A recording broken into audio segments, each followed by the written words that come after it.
Starting in 2014, the Central Corridor Light Rail line will connect 5 major activity centers here in the Twin Cities. From downtown to downtown, we're checking in to see the tail end of construction, and we're hearing how local businesses are navigating all these changes. Our Issues, Twin Cities, starts now.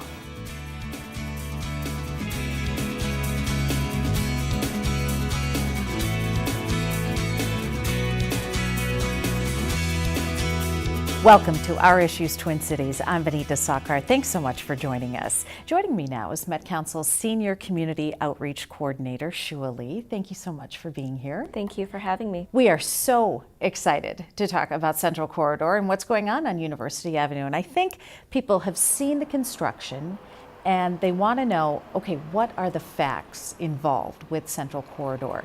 We're talking 11 miles long. How many people do you expect to ride from downtown to downtown? Well, we expect 40,000 people to ride on the Green Line by 2030. So that is the projected number, and it won't be that much starting day, but the goal is 40,000 by 2030. So you say Green Line. We've heard Central Corridor Light Rail, but it seems like the marketing is really geared toward calling it the Green Line. Talk about that a little bit. Yes, well, the regional lines are going to have different colors, and so you'll hear that Hiawatha is the blue line, and that'll come up more and more.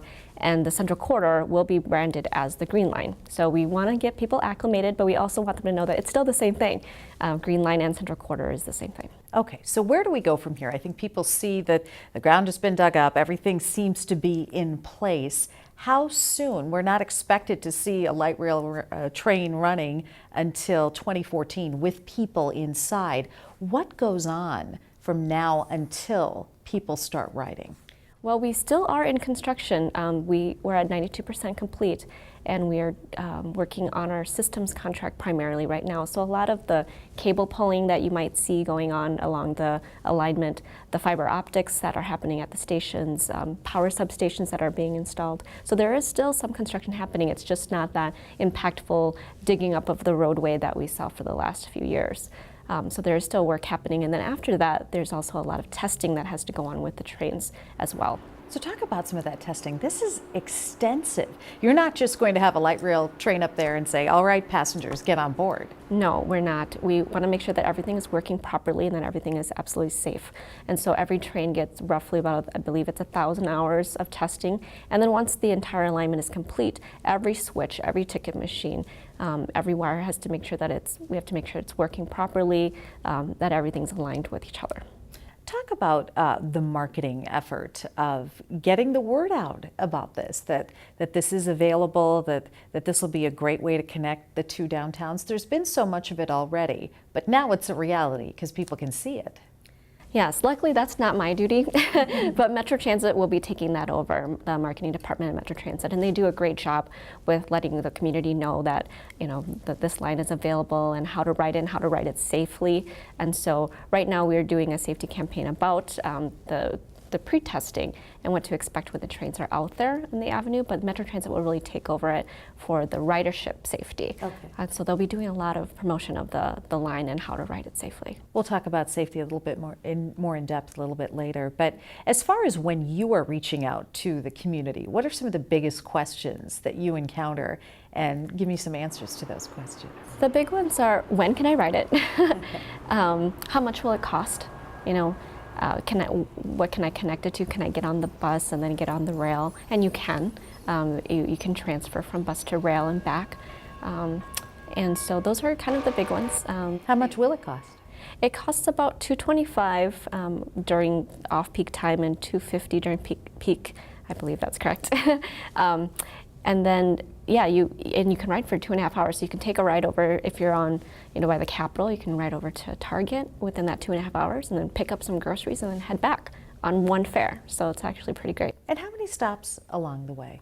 18 stops along the entire alignment. And will there be an express train at all? No, there won't. No, every stop will be made on the trains. Why was that decision made? The trains, because they would be operating so frequently during peak times, if there just wasn't a way that You could have a train skip another train, and because there's obviously trains going eastbound and westbound. And so, I don't know all the details of how it was decided, but that was one of the reasons. Is there a typical rider you think that is going to be using this more than someone else? Well, we have about 16,000 riders per day now on just the buses along University Avenue. So we expect a lot of those folks will probably be riding the light rail. Those are everyone from students to seniors to mothers with children, teens going to school. A lot of folks that go to the Gordon Parks High School, they take the bus. So yeah, all kinds of folks that live up and down the corridor and work and spend time along the corridor. When you look at it, because you've been a part of this process, what do you see? Do you see University Avenue coming to life? And in your perspective, what do you see? Well, I've personally lived in St. Paul for 30 years, so I see it as a beautiful thing. I think that that's a great investment in our community, in the community that I grew up in. And seeing trees on the avenue is a beautiful thing. Seeing some green, and yeah, just everything from the details of the pavers down by the historic district and Raymond to the beautiful stations and how nice and shiny that they all are. I think it's a great investment in St. Paul and Minneapolis, and I'm very excited to ride it myself. I live within the corridor, and so yeah, for me it's a very personal thing as well as a professional achievement. We do know that there's been some impact to businesses along the way, and coming up next on Our Issues Twin Cities, we're going to be talking the business perspective with someone who owns a business on the Green Line. Continue to watch. Thank you so much. Our Issues Twin Cities.